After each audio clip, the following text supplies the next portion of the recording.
श्लोक 36 बघतोय. गुरुर गुरुतमो धाम सत्य सत्य पराक्रमः निमिषो निमिषस्रग्वी वाचस्पतिरुदारधीः. 36व्या श्लोकातलं पहिलं नाम गुरुहू.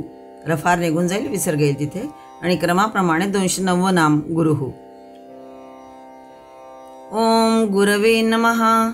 आदि शंकराचार्य भाष्यात लिहितात की सर्व विद्यानाम उपदेष्टत्वात् सर्वेषां जनकत्वात् सह गुरुः. सगळ्या विद्यांचा उपदेष्टा असल्याने आणि जन्मदाताही सगळ्या विद्यांचा तोच असल्याने भगवान श्री विष्णू गुरु होय, श्रेष्ठ होय. संस्कृतमध्ये गुरु शब्दाचा अर्थ मोठा असा आहे. लघु नाही तो गुरु. विशाल, भारी, जड या अर्थाने महान. सर्व विद्यांचा उपदेशक असं म्हटलंय आणि सगळ्या विद्यांचा जन्मदाताही तोच, म्हणून तो गुरु. कारण जो श्रेष्ठ महान असतो त्याला सर्व ज्ञान असलेच पाहिजे. धर्मग्रंथ, मानसशास्त्र, समाजशास्त्र, विज्ञान आदी सर्व शास्त्रांचे ज्ञान त्याला असतेच. गुरु संबंधी श्लोक जो सांगितलेला आहे कसा असतो गुरु, तर सर्व शास्त्र परो दक्षः सर्व शास्त्रार्थवित् सदा सुवाचः सुंदरम स्वंगः कुलीनः शुभदर्शनः जितेंद्रियः सत्यवादी ब्राह्मणः शांतमनसः सगुणोपासनां यस्तु सम्यक जानाति कोविदः. असा असतो सगळ्या शास्त्रांमध्ये पारंगत, सदैव दक्ष, सर्व शास्त्र विशारद, सुवाचः म्हणजे गोड मधुर वाणी बोलणारा. त्या वाणीमध्ये एक सामर्थ्य असतं, प्रभाव असतो. सुंदरः म्हणजे त्याचं दिसणं सुद्धा तेजस्वी असतं. कुलीनः शुभदर्शनः असे अनेक गुण सांगितलेले आहेत. जितेंद्रिय असतो तो. सत्यवादी, ब्राह्मण म्हणजे ब्रह्म जाणणारा. शांत मनसः म्हणजे चित्त शांत, सदैव शांत असणारा. सगुणोपासनां यः तु सम्यक जानाति कोविदः. अशा प्रकारे सगळं जो जाणतो, योग्य प्रकारे जाणणारा कोविद जो आहे तो खरा गुरु असं म्हटलं जातं. तोच महान, तोच श्रेष्ठ. आणि भगवंत तर इथे सगळ्याचे उद्गाते आहेत, सगळ्या विद्यांचे ज्ञाते आहेत. उपदेष्टाही तोच आहे, म्हणून गुरु असं नाम त्यांचं घेतलेलं आहे. धर्मग्रंथ, मानसशास्त्र, समाजशास्त्र, विज्ञान सर्व शास्त्रांचं ज्ञान असणारा गुरवी उद्यमेन जो शिष्यांना, जो उद्यमाने क्रियाशील स्वतः राहतो आणि शिष्यांनाही गतिशील क्रियाशील बनवतो, असा तो गुरु. त्यांना सर्वश्रेष्ठ ज्ञान देणारा, कन्सिस्टंटली बिझी ज्याला म्हणता येईल असा जो असतो, तो सदैव अध्ययनशील राहून इतरांनाही तशी प्रेरणा देणारा असतो, तो खरा गुरु. गुरुपद, गुरुतत्व सर्व ठिकाणी असतं. गुरुत्वाकर्षण हा शब्द विज्ञान भाषेमध्ये नेहमीच आपण ऐकतो. वस्तूच्या ठायी असलेला एक दुसऱ्याला आकर्षित करणारा जो गुण, तो म्हणजे ते गुरुतत्व आहे. हे गुरुतत्व आपल्याला सर्वत्र बघायला मिळतं. संसाराचा नियमच आहे की जो गुरु आहे, महान आहे, श्रेष्ठ आहे, त्याच्या प्रती आकर्षण असतं. तसे हा मायारूपी भवसागर तरुण जर जायचं असेल तर सद्गुरूच्या शोधामध्ये शिष्य असतो. पण शिष्यात तशी तळमळ असेल तर सद्गुरू स्वतःहून शिष्याला शोधत येतात. पूर्व प्रारब्धानुसार मग त्याला सद्गुरू भेटतात. फक्त मनात संशय नको, दृढ श्रद्धा हवी आणि गुरुनी म्हणजे सद्गुरूंनी सांगितलेल्या मार्गावरून चालत जाणे ही खरी गुरुनिष्ठा. खरं तर गुरुचे अनेक प्रकार आहेत. पृच्छक गुरु, चंदन गुरु, अनुग्रह गुरु, कर्मगुरु, विचार गुरु, वात्सल्य गुरु, स्पर्श गुरु असे अनेक प्रकारचे गुरु आपल्याला बघायला भेटतात. पण धर्मग्रंथातील गूढार्थाचा उपदेश करतो आणि मग अज्ञान अंधकारातून काढून ज्ञानाच्या गर्भागारात जो नेतो, तो खरा श्रेष्ठ गुरु, तो खरा महान गुरु, तो सद्गुरु. मोक्ष मूलम गुरोः कृपा असं म्हटलं जातं. परमेश्वराला इथे जे गुरु म्हटलंय, कारण परमेश्वर खरं तर या सगळ्याहून अधिक श्रेष्ठ, कारण तोच वेदकर्ता आहे, उद्गाता आहे, ज्ञाताही तोच आहे.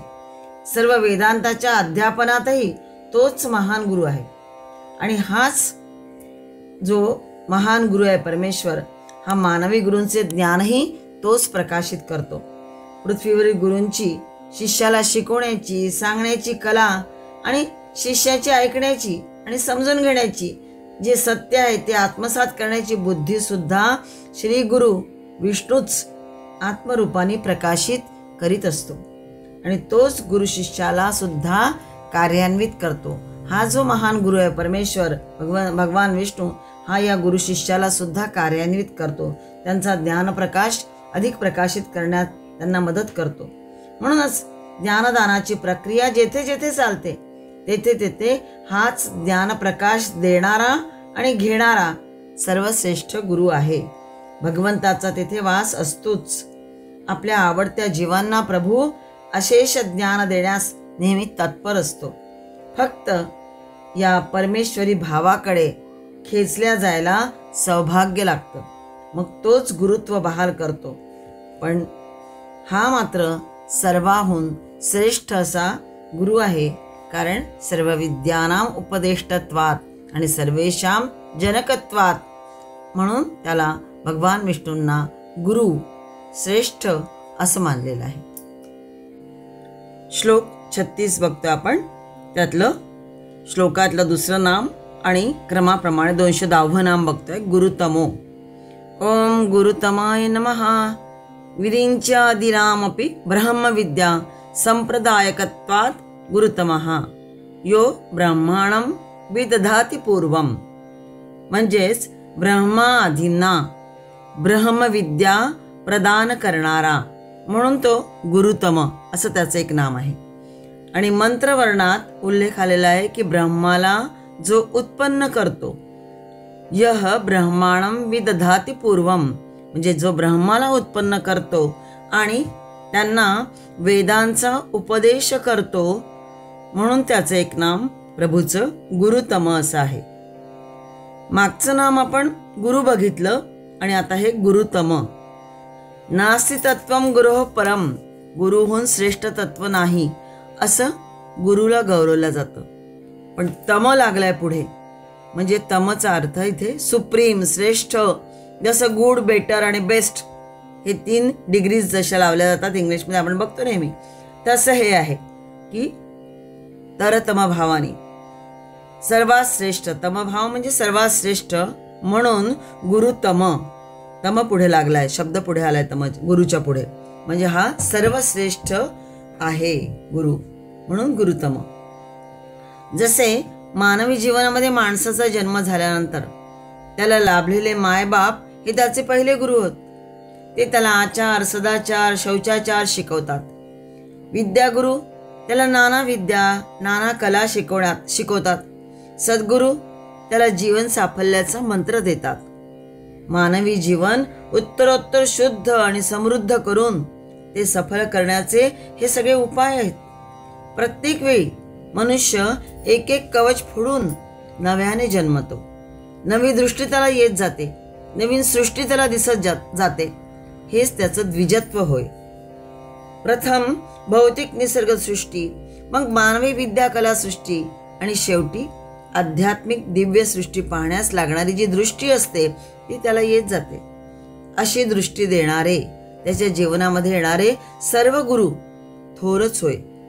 एकापेक्षा एक वरचढ आहेत, परंतु त्या सर्वांहून सुद्धा एक श्रेष्ठ गुरु आहे आणि तो म्हणजे प्रत्येक जीवाच्या ठायी असणारा जो अंतरात्मा. आणि हाच अंतर्यामी परमात्मा कसा आहे? परमगुरु होय, गुरुतम होय. तोच काय योग्य अयोग्य ही सगळी सारासार बुद्धी देत असतो, प्रेरणा देतो. गुरुणाम गुरुहू असं म्हटलंय, तो गुरुतम. तो कधी मिसगाईड करत नाही. त्याला शरण जायचे की तो कल्याण करवून देतोच आपलं, कारण तोच भगवान विष्णू गुरुतम आपल्या अंतर्यामी वास करतो. तो सत्य ज्ञानाचा साक्षात्कारही घडवून आणतो. ब्रह्मा आदींना ब्रह्मविद्या प्रदान करणारा, सृजन शक्ती असलेला आणि त्या पहिल्या दिव्यज्ञान साधकाला जो परमतत्वाचा अनुभव आला तो त्या परब्रह्मा वाचून कोणीही देणार नाही.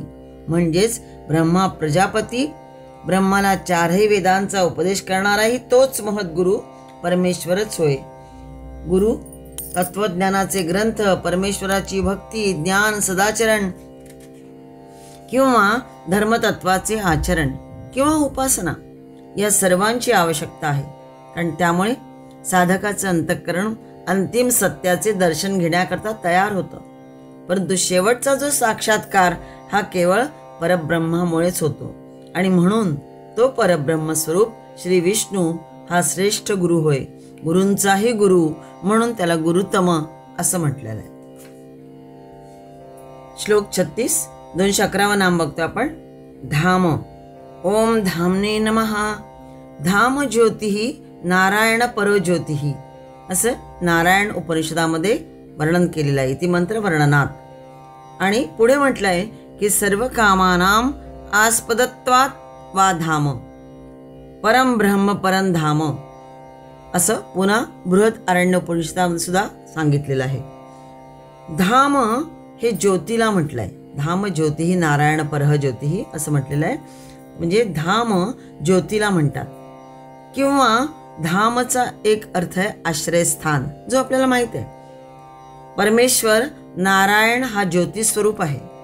किंवा सर्वांच्या सर्व प्रकारच्या इच्छांचे वा कामनांचे सर्व कामानाम आस्पदत्वात् म्हटलेलं आहे ना आदिशंकराचार्यांनी. तेच बघायचंय की सर्वांच्या सर्व प्रकारच्या इच्छांचे कामनांचे जो आश्रयस्थान आहे धाम आहे, म्हणून त्याचे एक नाम धाम सांगितलेलं आहे.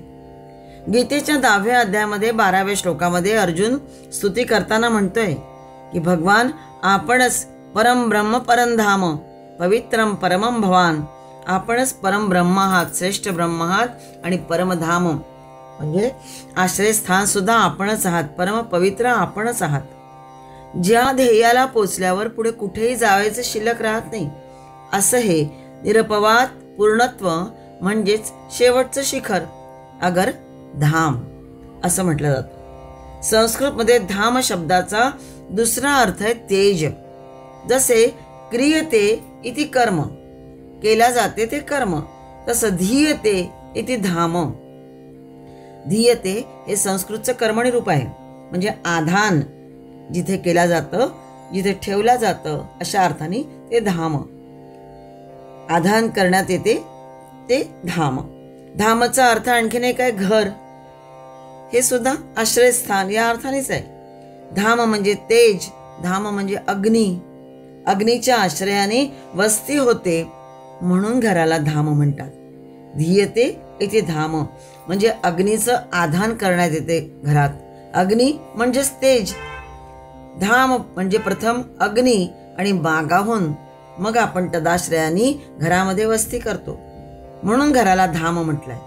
तसेच ज्याच्या आश्रयाने समस्त चराचर विश्व राहते ते हे आत्मतेज. ते जे चित्तत्व तेच खरं धाम होय. म्हणून परमात्म्याला धाम म्हटलंय. देवांची जी प्रसिद्ध आणि जागृत स्थाने आहेत त्यांनाही आपण धामच म्हणतो. 4 धाम यात्रा करून आलोय असं म्हणण्याची पद्धत आहे ना. भारताच्या 4 दिशांना 4 धाम आपण मानतो. एक बद्रीनाथ, रामेश्वर, पुरी आणि द्वारका. ही जी 4 धाम आहेत म्हणजेच देवांची प्रसिद्ध अशी जागृत स्थाने आहेत म्हणून त्यांना धाम शब्द म्हणतात. भगवंताचा तेथे वास आहे. वस्तुतः चराचर वस्तू त्या प्रत्येकीमध्ये भगवंताचे धाम म्हणजे तेज असल्यामुळे भगवत धामच होय. प्रल्हादाने म्हटलंच होतं की अशी एकही वस्तू नाही की जिथे भगवंताचा वास नाही. असा एकही आवास नाही की ज्यामध्ये परमात्मा बसलेला नाही. वासुदेव सर्वमिती गीतेच्या 7व्या अध्यायात आपण बघितलेलं आहे. ईशावास्यम इदम पुरुष एव इदम सर्वम असं सगळं ईशावास्य उपनिषदामध्ये बघितलं आहे. पुरुष सूक्तात एक बघितलंय की पुरुष एव इदम सर्वम, तो सगळीकडे आहे, त्याचा सर्वत्र वास आहे. म्हणूनच परमेश्वर ज्योती स्वरूप आहे. तसा तो सर्व जीवांच्या इच्छा आणि कामनांचं आश्रयस्थान सुद्धा आहे. आणि म्हणून भगवंताचं एक नाम, भगवान विष्णूंचं एक नाम धाम असं सांगितलेलं आहे. त्या ज्योतीची उपासना तीच आपल्याला त्याच्यापर्यंत नेऊन पोचवते. श्लोक 36 212 नाम बघतोय. सत्यः. ओम सत्याय नमः. सत्यम ज्ञानम अनंतम ब्रह्म सत्यवचन धर्मरूपत्वात् सत्यः. म्हणजे सत्य भाषण, सत्य वर्तन, सत्य स्वरूप हा ज्याचा सहज धर्म आहे. म्हणून परमेश्वराचं एक नाम सत्य असं आहे. सत्यालाच परमश्रेष्ठ असं म्हटलंय. जे कधी काळी मिथ्या होत नाही ते सत्य होय. सत्य हे नाम आपण 25व्या श्लोकामध्ये 106वं नाम बघितलेलं आहे. त्यात सत्यम ज्ञानम अनंतम ब्रह्म ही जी उपनिषदांची घोषणा आहे ते आलेलं आहे की ब्रह्म सत्य, ज्ञान अनंत रूप आहे, मूर्त अमूर्त भगवान, म्हणूनच ते सत्य होय असा उल्लेख आलेला आहे. आणि तेच बृहत उपनिषद सुद्धा सांगतं की हे प्राण सत्य आहेत. या प्राणांचेही जे सत्य आहे ते सत्य, म्हणजे सत्यस्य सत्यम, सत्याचे जे सत्य तेच परमात्मा होय, ज्याच्या आश्रयाने सगळी सत्ये प्रतीत होतात, राहतात. सत्यम सत्सु सदा धर्मः, सत्यम धर्मः सनातनः, सत्यमेव नमस्येत, सत्यम ही परमागतिः. सत्य चांगल्या लोकांसाठी सनातन धर्म आहे.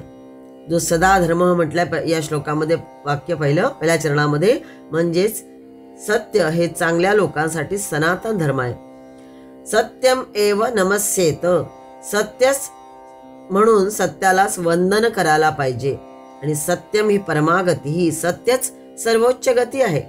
म्हणूनच या सत्याप्रती जाण्याचेच ध्येय साधकांचे असते आणि सर्व जीवांचं असायला हवे. परमात्मा असत्य होऊ शकत नाही, तोच एक सत्य आहे, बाकी सारं असत्य आहे. कारण हे सर्व जग परिवर्तनशील असून जे कधीही परिवर्तित होत नाही ते ज्ञानस्वरूप तत्व म्हणजे सत्य आणि परमात्म्याचे म्हणून ते एक नाम आहे. मनुष्य मात्र या सत्यमय, ज्ञानमय, अनंत स्वरूपाला समजू शकत नाही. प्रथम तर पाहू शकत नाही, पाहू शकला तर समजू शकत नाही. कारण मायेचं पटल दृष्टीवर असल्यामुळे त्याचं सत्य स्वरूप त्याला उमगत नाही. मनुष्य एकतर कर्म करतो किंवा ज्ञान मिळवतो किंवा संवेदना, पण अत्र तत्र सर्वत्र तोच व्यापून आहे हा अनुभव घेऊ शकत नाही. मनुष्याच्या वाणीमध्ये, विचारात, आचारात जर सत्य आले तर व्यक्ती प्रतिष्ठित होईल. तेव्हा जीवात्म्यासाठी अमृताचं द्वार उघडेल. धियो नः प्रचोदयात, तोच परमात्मा ध्यान लावण्याच्या आमच्या क्षमतेला सक्षम करो, प्रेरित करो, असा नेहमी आपण एक श्लोक म्हणत असतो, ज्याला मंत्र, गायत्री मंत्र जे असतात ते, की तोच परमात्मा आमच्या या ध्यान लावण्याच्या क्षमतेला सक्षम करो, तशी बुद्धी आम्हाला देव. जीवात्म्यासाठी अमृताचे द्वार उघडेल म्हणजेच काय, की भगवंताच्या ध्यानात तन्मयता नसेल तर संसाराचं ज्ञान सतत होत राहील आम्हाला, आणि त्याला कमी कमी करत न्यायचे असेल तर तसा प्रयत्न करावा लागतो. मंदिरात दर्शनानंतर आपण जरा वेळ बसतो. त्या बसण्यामागचं कारण काय, की ज्याचं दर्शन आपण घेतलंय त्याचं चिंतन मनन थोडंसं तिथे बसून व्हावं. ज्या स्वरूपाचं दर्शन घेतले त्याचे नेहमी मनात भाव असावे, त्याच्याच ध्यान नेहमी मनात असावे. संसारात विघ्न आपत्ती येणारच, पण परमात्म्याचे सतत चिंतन असेल तर ते सहजी दूर होते. हे सारं अनेकानेक देवतांचे पूजन आपण करत असतो, वेगवेगळे देवतांना आपण पूजत असतो, परंतु त्या सगळ्यांचं मनन चिंतन केलं तरी शेवटी आपण कुठे जातो, तर या सत्य स्वरूपापर्यंत पोचायचं असतं. प्राप्तिस्थान किंवा लक्ष्य जे आहे ते हे एकच सत्य स्वरूप परमात्मा होय. नद्या जशा सरळ वाकडी तिकड्या दिशेने येतात पण जातात कुठे, शेवटी समुद्राला जाऊन मिळतात. त्याप्रमाणे आपलंही सगळं चिंतन मनन हे सगळं या सत्य स्वरूपात जात असतं. म्हणून सतत संसाराचाच ध्यास न घेता त्याचेही चिंतन मनात असावे हा विचार इथे मांडलेला आहे. सत्यम परम धीमहि, भागवत रहस्यात हा एक मोठा 4 ओळीचा आणखीन एक श्लोक आहे, त्यातलं शेवटचं आहे की सत्यम परम धीमहि. धीमहीचा अर्थ तोच आहे की विचार करावा, चिंतन करावे अशा अर्थाने. असा हा ज्याचा सहज धर्म सत्य आहे आणि म्हणूनच सत्याला त्या परमश्रेष्ठ मानलेला आहे. म्हणून त्याचाच नेहमी विचार असावा, तेच नेहमी आपल्यासाठी ध्येय असावं. सत्य या अर्थाने हे एक नाम इथे बघितलं आपण. श्लोक 36, 213 नाम बघतो आपण. सत्य पराक्रमः. ओम सत्य पराक्रमाय नमः. सत्यः अविततः पराक्रमो यस्य सह सत्य पराक्रमः. म्हणजेच यस्य म्हणजे ज्याचा पराक्रम कधीही अविततः म्हणजे कधीही व्यर्थ जात नाही, किंवा जो सत्याच्या म्हणजे न्यायाच्या, चांगल्याच्या, कल्याणाच्या स्थापनेसाठी पराक्रम करतो. म्हणून प्रभूचे एक नाम सत्य पराक्रम आहे. सत्यम विना धर्म पुष्टिम नायाती करीचित. एक श्लोक आहे त्याच्यासाठीच ही शेवटची ओळ त्याची आहे की अग्निना सिंचमानोपि वृक्षो वृद्धिं न चाप्नुयात तथा सत्यम विना धर्म पुष्टिम नायाती करीचित. म्हणजेच अग्नीने शिंपडलेला म्हणजेच आगीने आग टाकलेला किंवा आगीमध्ये वेढला गेलेला असेल जर वृक्ष, तर तो कधी वाढत नाही, नंतर खुरचटतो तो. तसं सत्याशिवाय, सत्यम विना म्हटलंय, तसं सत्याशिवाय धर्म पुष्टिम धर्माचा विकास न आयाती करीचित कधीही होणार नाही. धर्माला नेहमी सत्याचीच आवश्यकता असते. पराक्रम करणारे जे पुरुष असतात ते अचाट कर्मे करीत असतात आणि तत्परिणामी त्यांचा पराक्रमही सिद्ध होत असतो. परंतु परमेश्वराला आणि त्याच्या भक्ताला असला खटाटोप कधी करावा लागत नाही, कारण त्यामागे सत्य हाच त्यांचा पराक्रम असतो. त्यांच्याजवळ सत्य हेच असतं.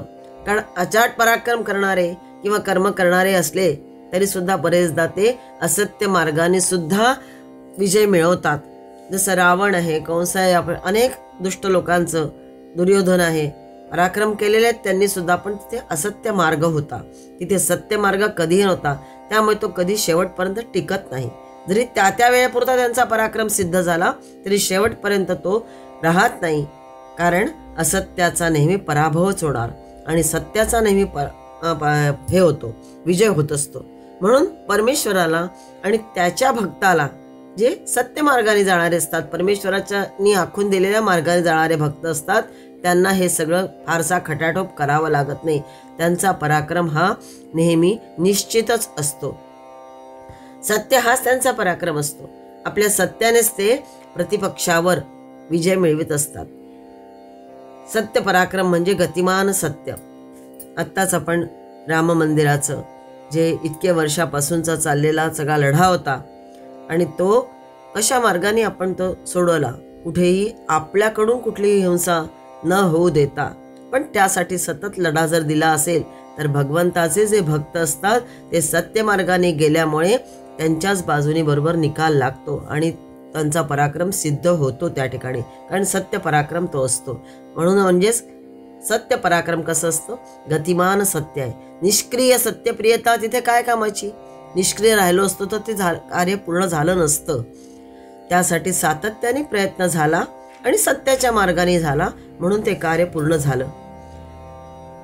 कारण निष्क्रिय सत्यप्रियता ही फक्त मूर्खांचं आश्रयस्थान असतं. भित्र्या लोकांची लपण्याची पळवाट असते की नाही आपल्याच्याने होणार नाही, आपण करू शकत नाही, कशाला त्या मार्गाने जावं, आणि तिथे ते लपून बसतात किंवा तसं त्यांना भित्रेपणामुळे त्यांचं ते कार्य सिद्धीला जात नाही. अपराधपूर्ण लबाड व्यवहार ह्यापेक्षा सत्यप्रियता नेहमी काही प्रमाणात ठीक असते, की अपराध पूर्ण लबाड व्यवहार करायचा आहे आणि त्यापेक्षा मग तिथे सत्यप्रियता असेल तेवढ्यापुरती ती ठीक असते. परंतु परमात्मा हा केवळ सत्य स्वरूपच होऊन राहिला नाही, तर तो गतिमान सत्य स्वरूप आहे आणि त्यामुळेच सत्याचाच नेहमी विजय होतो, असत्याचा नाही. सदाचारी सत्यवादी कधीही हारत नाही. क्वचित दुःखी कष्टी होतीलही, पण विजयी होणारच. आप्तकाम ऋषी सत्यमार्गाद्वारा आपले परमतत्व प्राप्त करून घेतात. अधर्म, अनिती, असत्याचा मार्ग हा नेहमीच अंधाराकडे नेणारा असतो, पण सत्यमार्गाने जाणाऱ्यांचे बल, आत्मबल हे नेहमीच वाढतं. हे आपण आता यावेळेच्या सगळ्या मूर्ती स्थापनेच्या वेळेसचं बघितलंय की आत्मबल कशाने वाढतंय, सत्यमार्गाने जाणारे असतात त्यांचं बल, त्यांचं आत्मबल वाढतं आणि मग कार्य सिद्धीला जातच. अशा लोकांच्या चेहऱ्यावर एक प्रकारचं विशेष तेज दिसतं. भगवंताचा हा पराक्रम कल्याणाच्या, धर्माच्या स्थापनेसाठी आहे. म्हणून सत्यस्वरूप परमात्म्यावर नेहमी श्रद्धाभाव ठेवावा. सत्य प्रतिष्ठायाम क्रियाफलश्रयत्वम, म्हणजे जो व्यक्ती सत्याप्रती प्रतिबद्ध आहे, जो आपल्या चेतनेच्या अस्तित्वाप्रती निष्ठावान असतो, त्याच्यासाठीच सफलता सहज असते. मनाच्या संकल्पात सरलता आणि स्पष्टता दोन्हीही हवं असतं. तेव्हाच सत्याचा विजय होतो. तेव्हाच पराक्रमासाठी केलेलं कर्म हे नेहमी सत्याधिष्ठितच असावे आणि तेच परमेश्वराचे आहे. म्हणून कारण विजय मिळवण्यासाठी सत्याधिष्ठित जर असेल सगळं तरच विजय मिळतो. आणि म्हणूनच जो सत्यपराक्रमी आहे त्याचाच नेहमी ध्यास असावा. त्याने घालून दिलेल्या मार्गानेच जायला हवे. कारण जो नेहमी सत्याच्या म्हणजेच न्यायाच्या, चांगल्याच्या, कल्याणाच्या स्थापनेसाठी पराक्रम करतो, अशा या परमेश्वरालाच नेहमी ध्यावे, त्याचंच नेहमी ध्यान असावे. पण म्हणून परमेश्वराचं एक नाम सत्य पराक्रम आहे. एकेका नामातून आणि त्या नामात जो गुणार्थ दडलेला आहे त्या गुणांना आपल्याकडे घेण्याचा सातत्याने आपण प्रयत्न करावा, तरच आदर्श जीवन आपण जगू शकू आणि पुढच्या पिढीलाही आपला मार्ग, आपला हा आदर्शाचा मार्ग घालून द्यायला आपणही सक्षम होत जाऊ. श्लोक 36 214 नाम बघतो आपण. निमिषः. ओम निमिषाय नमः. निमिलिते यतो नेत्रे योगनिद्रा रतस्य अतः निमिषः. म्हणजेच योग निद्रेमध्ये रत भगवंताचे नेत्र मिटलेले आहेत म्हणून निमिष अशी संज्ञा त्यांना दिलेली आहे. पापणी मिटायला जो वेळ लागतो त्याला निमिष हे कालमापन करताना म्हटलं जातं, तेव्हाही हा निमिष शब्द वापरला जातो. अशी स्थिती निमिषावस्था केव्हा असते तर ध्यान असेल लागलेलं, ध्यानावस्था असेल तर डोळे मिटलेले असतात, मन स्थिर असतं. डोळे उघडे असलं की मन इकडे तिकडे भटकतं. आपल्या सामान्यांचे डोळे बंद असले तरी सुद्धा भटकतात. पण योग निद्रेमध्ये, ध्यानावस्थेमध्ये असलेल्या साधकांची दृष्टी नासिकाग्रावर आणि किंवा दोन्ही भ्रुकुटींच्या मध्ये प्राण चांगल्या प्रकारे स्थापन करून निश्चल मनाने राहणे, या अवस्थेला योग निद्रा म्हणतात. अशा वेळी डोळे मिटलेले असतात. आपण गीतेच्या 6व्या अध्यायामध्ये बघितलंय आत्मसंयम योग हा जो अध्याय आहे त्यात की समंकाय शिरो ग्रीवन धारयन नचलम स्थिरः संप्रेक्ष नासिकाग्रम सन दिशश्चानवलोकयन. ध्यानासाठी परमात्म्यामध्ये चित्त स्थिर करण्यासाठी कसं बसावं हे सगळं 10व्या श्लोकापासून, गीतेच्या 6व्या अध्यायातील 10व्या श्लोकापासून जवळजवळ 14व्या श्लोकापर्यंत सांगितलेला आहे. तर हा जो श्लोक आहे, समंकाय शिरो ग्रीवन धारयन नचलम स्थिरः संप्रेक्ष नासिकाग्रम सन दिशश्चानवलोकयन, म्हणजे शरीर, डोकं, काय म्हणजे शरीर, शिरः म्हणजे डोकं, ग्रीवा म्हणजे मान, धारयन अचलम स्थिरः अचल स्थितीमध्ये म्हणजे सरळ रेषेत, अचल म्हणजे स्थिर ठेवून, नासिकाग्रम संप्रेक्ष नाकाच्या, नासिका अग्रम म्हणजे नाकाच्या शेंड्यावर दृष्टी ठेवून, दिशः च न अवलोकयन म्हणजे अन्य दिशांकडे न पाहता, चित्त एका ठिकाणी लावून तो माझ्यामध्ये स्थिर जो होतो तो योगी, असं भगवंताने सांगितलेलं आहे. म्हणजेच पापण्या डोळ्याच्या मिटणं अशा स्थितीला इथे निमिष असं म्हटलंय. आणि अनिमिष म्हणजे पापण्या उघडणे, या स्थितीला अनिमिष म्हटलं जातं. हे पुढच्या नामात आपण बघणार आहे. जेव्हा डोळे उघडे असतात तेव्हा मन कसं असतं, बहिर्गामी होतं. मनाची अंतर्मुक्ता ही केव्हा येते तर ही डोळ्यांच्या अभावितपणे मिटण्याशी सुसंगत असते. कारण की जेव्हा बघा ना, सामान्य मनुष्य सुद्धा एखादा खोल विचार करायचा असेल, खोल विचारात गडलेला असतो, एखादी गोष्ट आठवायची असेल, काही मनन चिंतन करायचं असेल तर त्याचे डोळे आपोआप सहज मिटलेले आपण बघतो. खोल ध्यानमग्न अवस्थेमध्ये बुद्धी तिच्या सर्व अनुभव जगतापासून आत वळलेली असते. अंतःकरणाला आत आणि बाहेर एकाच दिव्य वस्तूचा अनुभव येत असतो. आणि म्हणून भगवंतांनी या आत्मसंयम योगामध्ये हे सगळं सांगितलेलं आहे की अशी अवस्था असेल तेव्हाच चित्त माझ्या ठिकाणी हळूहळू स्थिर व्हायला लागतं. 8व्या अध्यायात सुद्धा गीतेच्या 12व्या श्लोकात सांगितलंय की सर्वद्वाराणि संयम्य मन हृदय निरुध्यच मूर्ध्याधायात मन प्राणमास्थितो योग धारणाम. 12व्या श्लोकात सर्व इंद्रियांची द्वारे अडवून सर्वद्वाराणि संयम्य म्हटलंय. म्हणजे सगळे जे इंद्रिय आहेत आपले त्या इंद्रियांची द्वारे अडवून मनाला हृदयाच्या ठिकाणी स्थिर करून नंतर जिंकलेल्या मनाने मूर्ध्नी आत्मनः आधाय प्राण मस्तकामध्ये स्थापित करून परमात्म्यासंबंधी योग धारणेमध्ये स्थिर होऊन जो ओम या अक्षराचे चिंतन करतो तो परमगतीला प्राप्त होतो. साधक परमात्म्याच्या अद्वितीय स्वरूपाचा आनंद त्यावेळेस घेतो. पण परमात्म्याची मात्र ही क्रिया हा त्याचा स्वभाव आहे. इथे जे निमिष म्हटलंय परमात्म्यासाठी हा परमात्म्याचा स्वभाव आहे. पण योग्यानी किंवा साधकानी कसं असा करायला पाहिजे, कशी क्रिया करायला हवी, त्यासाठी हे सगळं 6व्या अध्यायामध्ये आणि 8व्या अध्यायामध्ये सांगितलेलं आहे. परमात्मा इथे जो निमिष शब्दाने निर्देशित केलाय, कारण का स्वतःच तो स्वतःमध्ये ध्यानमग्न आहे. त्याची दृष्टीने पाहता सर्व सृष्टीच्या उभारणीमध्ये आत आणि बाहेर त्याच्या खेरीज दुसरं काहीच नाही अशी स्थिती असते. परमात्म्याचं पाहणं ही क्रिया नसून तो त्याचा स्वभाव आहे. परमात्मा हा नित्य दर्शन स्वभाव असून तो दर्शन क्रियामुक्त असल्यामुळेच तो निमिष म्हणजे डोळे न उघडणारा असं त्याला म्हटलेलं आहे. असं एक त्याला नाम दिलेलं आहे. ही त्याची जी अक्रिय अवस्था आहे आणि दर्शनशीलता त्याला योग निद्रेमध्ये चित्रित करून नेहमीच दाखवल्या जाते. परमात्मा हा सदैव योग निद्रितच असतो म्हणून त्याचं एक नाम निमिष असं सांगितलेलं आहे. पुढचं नाम बघणार आपण याच्या विरुद्ध अनिमिष या अर्थाने पुढे बघूया. श्लोक 36 215 नाम बघतो आपण. अनिमिषः ओम अनिमिषाय नमः नित्य प्रबुद्ध स्वरूपत्वात् अनिमिषः. अनिमिषचा अर्थ आहे स्थिर दृष्टी.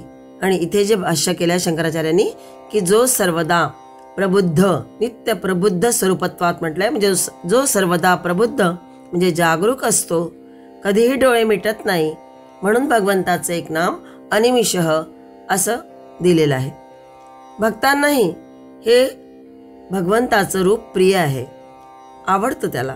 कारण भगवंताचे डोळे नेहमी कृपादृष्टीने आमच्याकडे पाहतात या कल्पनेनेच भक्त नेहमी तृप्त होतात, आनंदून जातात. भगवंतांची 2 विरुद्ध नावं आली आहेत इथे, निमिष आणि अनिमिष.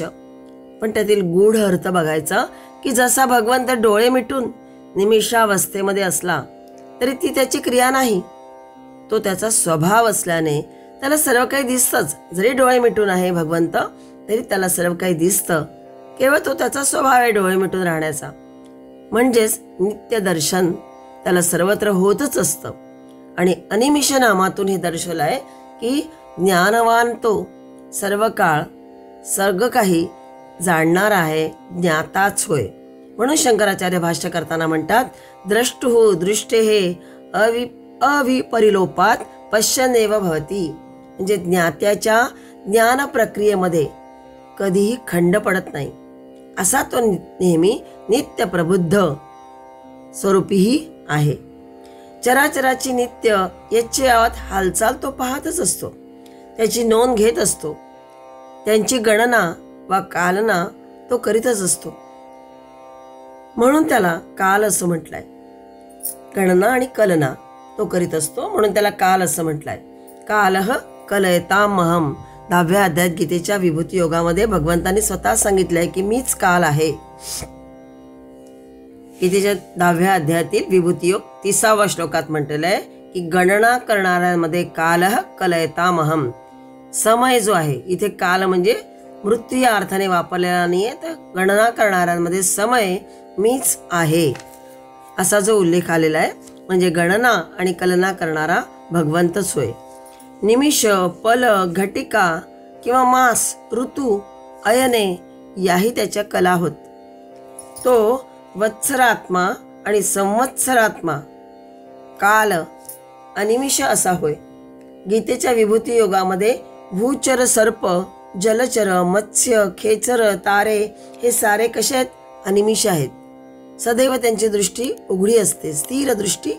याचा अर्थ नेहमी डोळे उघडे असतात, ते कधी मिटत नाही त्यांचे डोळे.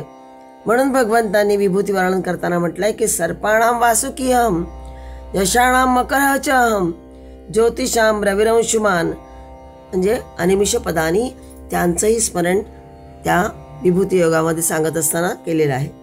कालस्वरूप परमात्म्याच्या सर्व साक्षीत्वाचा हा एक आविर्भाव आहे. नित्य उत्पत्ती स्थिती लयाचा द्रष्टा, जागृती, स्वप्न आणि सुषुप्तीचा साक्षी असा हा परमात्मा कसा आहे? तर अनिमिष, म्हणजे सदैव स्थिर दृष्टी असणारा आणि सदैव प्रबुद्ध जागरूक आहे. कधीही त्याचे डोळे मिटत नाही, तो सगळं काही बघत असतो. म्हणून त्याचं भगवंताचं एक नाम, तसं निमिष बघितलं मागचं, तसं हे नाम आहे अनिमिष. श्लोक 36, 216 नाम बघतो आपण. स्रग्वी. ओम स्रग्विणे नमः. भूत तन्मात्रा रूपां वैजयंत्याख्यां स्रजं नित्यं बिभर्तीति स्रग्वी. आदिशंकराचार्य भाष्य करताना म्हणतात की भूतांची म्हणजे पंचमहाभूतांची जी तन्मात्रा या नावाने ओळखली जाणारी. पंचमहाभूतांची तन्मात्रा कोणती? तर शब्द, स्पर्श, रूप, रस, गंध अशी तन्मात्रा स्वरूपे त्याचं प्रतीक म्हणून मानली जातात, परमात्म्याचं प्रतीक म्हणून मानली जातात. अशी ही माला वैजयंती या नावाने प्रसिद्ध आहे. वैजयंती आख्याम असं म्हटलं आदिशंकराचार्याने, म्हणजे वैजयंती म्हणून ती प्रसिद्ध आहे. आणि ज्याने ही माला धारण केली आहे तो हा भगवान विष्णूच्या गळ्यातील ही वैजयंती माला. स्रगचा अर्थ आहे माला आणि स्रग्वी म्हणजेच मालाधारी. माला धारण कोण करत नाही? सगळेच माला धारण करतात. पण परमात्म्यालाच का स्रग्वी म्हटलंय, म्हणजे मालाधारी का म्हटलंय? याच्यामध्ये काहीतरी विशेष आहे. सर्वजण जी माला घालतात ते थोड्याच वेळात कोमेजून जाते. शिवाय ती उपरी असते, अंगभूत नसते, सुकून जाणारी असते. परंतु परमात्मा जी माला धारण करतात ती कधीही कोमेजत नाही, परमात्म्यापासून ती कधीही वियुक्त होत नाही. अशी ही वैजयंती माला. जसे सौरी प्रभा ही सूर्याची किरणमाला होय, चांद्री आभा ही चंद्राची माला आहे. त्या मालांनी ते नित्य शोभायमान असतात चंद्र सूर्य, म्हणून त्यांना अंशुमाली असं म्हटलं जातं. परमात्मा सुद्धा आपल्या या आत्मप्रभेच्या प्रभावळीने विरोचमान आहे. ती त्याची अंगभूत स्वरूप शोभा आहे. आपल्या सच्चित आनंदमयी प्रभावळीने परमात्मा सुंदर, आकर्षक, शोभिवंत असणारच. त्याच्या मालेची ही फुलं कधी सुकत नाही, निर्माल्य होत नाही. त्याचा चित प्रकाश कधी अचित होत नाही, मळत नाही किंवा मावळतही नाही. माला वसुता मायेचं स्वरूप आहे असा उल्लेख भागवतात पण आलेला आहे. गुणमयी माया धारण करणारे प्रभू स्रग्वी या नावाने म्हणून संबोधले जातात. जसं वैजयंती म्हटलेलं आहे की त्याची फुलं कधीही सुकत नाही. ही वैजयंती माला आपण श्रीकृष्णाच्या आरतीमध्ये सुद्धा असा उल्लेख म्हणताना, आपण आरती म्हणताना बघितला आहे की गले में वैजयंती माला बजा रहे मुरली मुरली वाला. ह्या वैजयंती माला आणि श्रीकृष्ण यांचं अतूट नातं आहे. कारण ही वैजयंती माला भगवान श्रीकृष्ण घालत हे आपण ऐकलंय, वाचलंय. त्यांच्या वक्षस्थळी ती असते. ही वैजयंती माला त्यांना प्रथम राधेने दिलेली आहे. हिचं आणखीन एक महत्व आहे की ही वैजयंती माला म्हणजेच विजय किंवा जिंकवून देणारी अशी माला आहे. वैजयंती ही एक प्रकारच्या फुलांची वनस्पती आहे, ज्यावर लाल आणि पिवळ्या रंगाची फुलं येतात. व्रज जंगलामध्ये ही उगवते, म्हणून हिला वनमाला असं सुद्धा म्हणतात. या फुलांचे कडक दाणे असतात आणि ते कधीही तुटत नाही किंवा सडत नाही, नेहमीच ते चकचकीत असतात. याचा अर्थ असा की जोपर्यंत आयुष्य आहे तोपर्यंत असेच राहा, म्हणजेच टवटवीत, उत्साही नेहमी. आणि हे जे बियाणं आहे याचं म्हणजे हे जे दाणे आहे म्हटलेलं आहे, हे स्वतःला जमिनीशी जोडून मग वाढतात. याचा अर्थ आपण कधीही यशस्वी झालो तरी नेहमी जमिनीशी जुळलेले राहा, हाही त्यामागे अर्थ आहे. म्हणजे वैजयंती जो धारण करतो त्याला विजय तर मिळतोच, पण त्यांनी याही पद्धतीने त्याचं आचरण असलं पाहिजे, हे सांगण्यामागचा यामध्ये अर्थ आहे. भगवंत तर तसे होतेच, प्रश्नच नाही. वैजयंती घालण्याचं आणखीन 2 कारणं सांगितलेली आहेत भगवान विष्णूंनी. कोणती कारणं? तर भगवान विष्णूंचे अवतार. वैजयंती माळेमध्ये सौंदर्य आणि माधुर्याची अधिष्ठात्री देवी लक्ष्मी ही वास्तव्यास असते असं म्हटलं जातं. त्यामुळे नेहमी धनसंपत्ती ही जोही घालतो माला त्याच्याजवळ सदैव असते. कुठल्याही प्रकारची अडचण त्याला आली असेल तर ती या वैजयंती माला घालणाऱ्याला नेहमी कुठलीही आपत्ती संकट दूर होतं असंही सांगितलं जातं. म्हणजेच देवी लक्ष्मी जी अधिष्ठात्री आहे ती या मालेमध्ये वास्तव्यास असते. म्हणूनही भगवान श्रीकृष्ण ही माला धारण करतात असं म्हटलं जातं. आणि राधेने ही प्रथम त्यांना दिली म्हणून तिची आठवण सतत त्यांना करून देते, म्हणूनही प्रभू ही माला घालतात. हे जरी सगळं खरं असलं तरी काही विद्वान असं म्हणतात की वैजयंतीच्या माळेमध्ये 5 प्रकारचे मणी गुंफले जातात. 5 प्रकारचे म्हणजे कोणते? जे पंचमहाभूतांचं प्रतीक आहे. आणि या मणींचं नाव आहे इंद्रनीलमणी म्हणजे जे पृथ्वी तत्व आहे, मोती म्हणजे जलतत्व आहे, पद्मरागमणी म्हणजे अग्नितत्व आहे, पुष्परागमणी जो वायुतत्व आहे, आणि वज्रमणी म्हणजे हिरा हे आकाश तत्व होय. हे पंचमहाभूतांचे प्रतीक आहेत. आणि म्हणून ही पंचमहाभूतांची आणि त्यांच्या तन्मात्रा म्हणजेच शब्द स्पर्श रूप रस गंध हे त्यांचे विषय.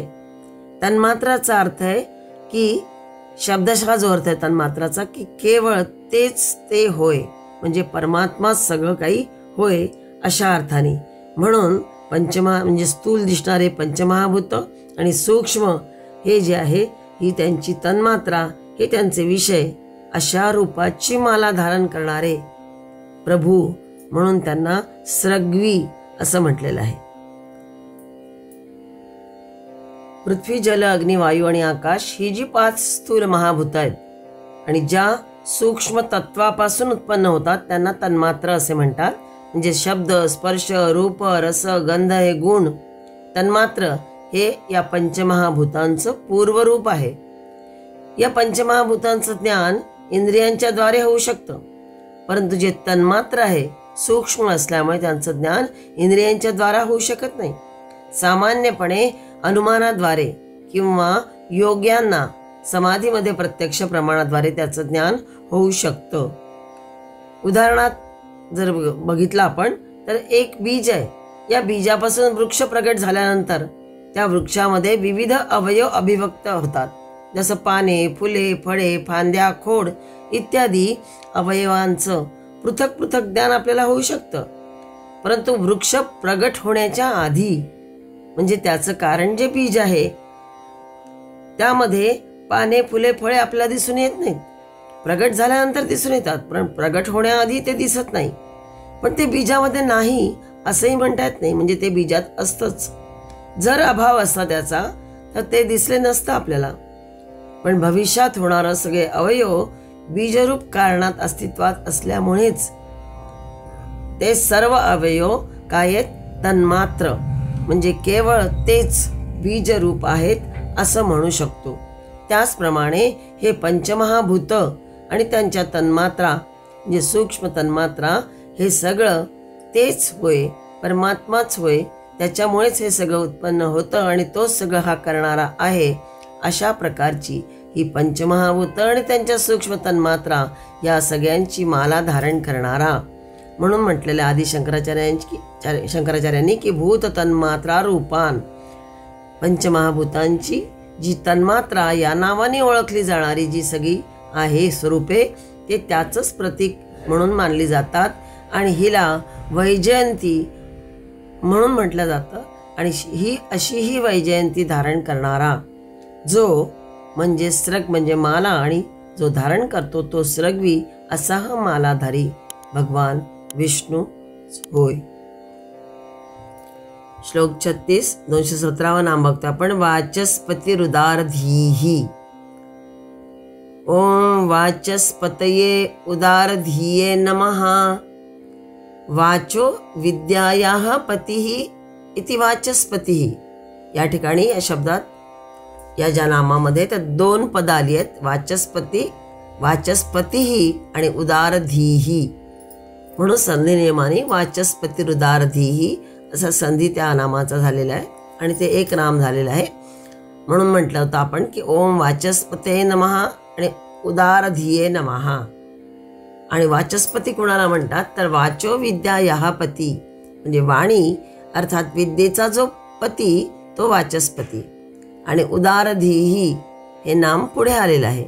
म्हणजे सर्वथा विषयाः धीही बुद्धी अस्ति, तो उदारधीही, ज्याची बुद्धी सर्व विषयांमध्ये श्रेष्ठ आहे त्याला उदारधीही किंवा उत्तम आहे अशा अर्थाने त्याला उदारधीही असं म्हटलेलं आहे. आणि दोन्ही पद मिळून एक शब्द झाला आहे वाचस्पतिरुदारधीः इत्येकम नाम. म्हणजे ज्याची बुद्धी सर्व विषयांचं यथार्थ रूप जाणून घेण्याइतकी उदार म्हणजे विशाल आहे. ही दोन्ही पद मिळून एक नाव मानलं जातं. कारण विशाल म्हणजे उदार बुद्धी असल्यामुळे जो वाणीवर किंवा विद्येवर आपलं प्रभुत्व सहजपणे प्रस्थापित करू शकतो, असा हा दोन्ही नावांचा संबंध जोडून एक नाव कल्पिता आलं येते. शंकर भाष्याद्वारे असं वर्णन केलेलं आहे. आणखी एक असा अर्थ आहे तो बघू की जो जीवनाचं महान तत्वज्ञान प्रस्तुत करण्यामध्ये वक्तृत्वशाली आहे त्याला वाचस्पती असे संबोधण्यात येतं. धी म्हणजे बुद्धीची शक्ती आणि उदारधी म्हणजे ज्याची बुद्धी उदार आहे म्हणजेच विशाल आहे, विस्तृत आहे अशा अर्थाने. परमात्मा केवळ जीवनाचं तत्वज्ञान देणाराच नव्हे तर त्याच्याजवळ अत्यंत विशाल हृदयी आहे. परमात्म्याजवळ सर्वांना सहाय्य करणारा, पतितांच्याबद्दल अपार करुणा असणारा असा आहे. म्हणूनच अपिचेत सुदुराचारो भजते माम अनन्य भाग. कितीही सुदुराचारी असला, कितीही पापी असला आणि पश्चाताप होऊन जर तो माझ्याकडे वळला त्यानंतर तर त्याला मी आश्रय देतो असं भगवंतानी आश्वासन दिलेलं आहे. अलगत त्या सगळ्या चुकांमधून त्याला मी बाहेर काढतो असं गीतेच्या 9व्या अध्यायामध्ये वचन दिलं आहे. दुसऱ्याच्या मनीचं आर्त आपल्या मान्यहून अधिक उदार बुद्धी दुसरं काय असू शकेल. निसर्गाचे आणि सृष्टीचे नियम हे अंध आणि तडजोड करणारे नसतात. त्याउलट धार्मिक नीतिनियम मनुष्य पुष्कळ काळपर्यंत कुठेही कडक शासन न होता डावलू शकतो. पण सृष्टीचे नियम कसे आहेत, तडजोड करणारे नसतात, अंध नसतात, त्यांना आपल्याला मानावंच लागतं. पण मनुष्याचे जे जवळ किंवा धार्मिक नीतिनियम जे आहेत ते मनुष्य पुष्कळ काळपर्यंत कुठेही कडक शासन न होता डावलू शकतो. उदाहरणार्थ अग्नीजवळ कसलीही दयाबुद्धी नाही, परंतु परमेश्वर आपल्याला सर्वांतर्यामी प्रत्येक आत्मा असल्याने प्रत्येकाचे दुःख जाणून तन्निवारणार्थ धडपडत असतो. आई, बाप, गुरु हे हितचिंतक आणि हितकर्ते खरे म्हणून त्यांना वाटणारी सहानुभूतीच ती स्वानुभूती नव्हे. म्हणजे त्यांच्याबद्दल जे आपल्याला वाटतं ती सहानुभूती, ती स्वानुभूती नाही. पण सर्वांतर्यामी परमात्मा उदारधी होय. ही उदारता प्रगाढतेत आणि व्यापकतेत समानच उदार आहे. स्वानुभूती इतकी खोल आणि सर्वानुभूती इतकी विशाल किंवा व्यापक दुसरं काय असू शकेल. दोन्ही अर्थाने परमात्माच उदारधी होय. आपल्या या उदार बुद्धीने मात्या पित्याच्या ममतेने मनुष्यांचे नीती मर्यादा सोडून वागणे तो सहन करतो, पण सावरण्याचा प्रयत्नही तोच करायला लावतो. असा हा वाचस्पतिरुदारधीही आहे. वाचस्पती हे नाव दोनदा आलंय, पण त्याला जोडून दोन वेगवेगळे विशेषणं घेऊन ती दोन वेगवेगळी नामं कल्पिलेली आहेत. हे जे 217 नाम आहे याच्यात वाचस्पती बरोबर उदारधी हे जोडल्या गेलं आहे. म्हणून वाचस्पतिरुदारधीही हे नाव इथे 217 बघितलं आपण. पुढे सुद्धा येणार आहे 573 नाम. तिथे येणार आहे वाचस्पतिरयोनिज अशा पद्धतीने, म्हणजे वाचस्पती ही अयोनिज असं जोडनाम तिथे येणार आहे. इथे मात्र सर्व भूतांचा आत्मभूत असलेला सर्वांतर्यामी परमात्मा सर्व विषयांचे यथार्थ रूप जाणून घेण्याइतकी त्याची बुद्धी कशी आहे, विशाल आहे, उदार आहे, सर्वांना तो जाणून घेतो. म्हणूनच इथे भगवंताला वाचस्पतिरुदारधीही या नावाने संबोधलेलं आहे.